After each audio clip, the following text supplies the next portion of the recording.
para sa atong Dswd 11 Express. Dungan nga gipahigayonan og seremonyas sa pagturnover ang duha ka subprojects nga hatud sa programa nga Kalahi Cidss sa Department of Social Welfare and Development Field Office 11. Usa niini ang usa ka multipurpose building nga nagkantidad og kapin 4.9 million pesos alang sa mga residente sa barangay Pichon Miranda sa Island Garden City of Samal. Ug ang ikaduha mao ang KKB-CDD subproject concreting of community access road with drainage line canal and RCPC sa barangay Guihing, Hagonoy, Davao del Sur.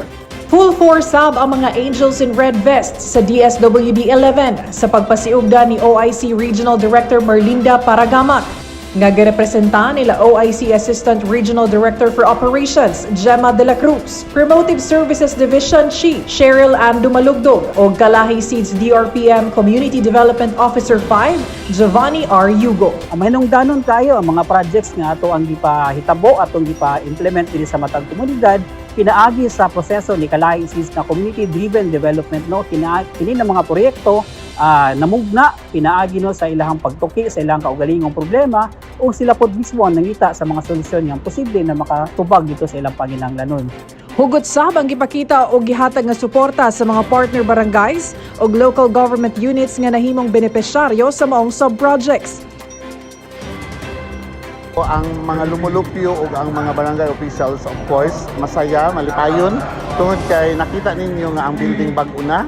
Then, dako kayo gud siya og kalainan, dako kayo siya og tabang sa mga katawhan tungod kay ang mga katawhan pag moari diri sa Barangay Miranda, buduaw sa Barangay Hall, dako kayo kanang faktor nila bang mingo sila wow.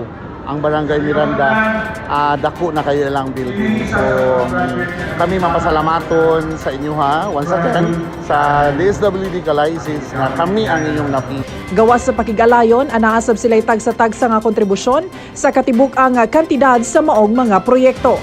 Ang Kalahi Cidss subproject sa Igacos nga multipurpose building mao'y na mahimong barangay hall sa lugar nga kadangpan sa kapin 1,539 nga mga household beneficiary.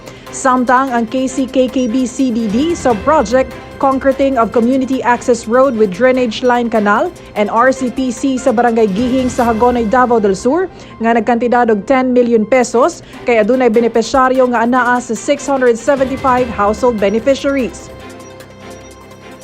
Lauman nga ang maong mga benepisyaryo mamahimong responsable diha sa paggamit sa maong mga infrastruktura.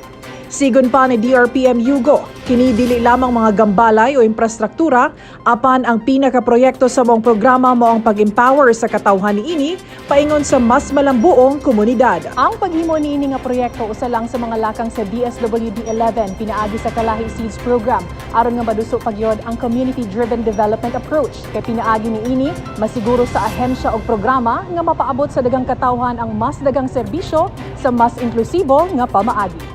Chastin Montaño para sa 11 Express.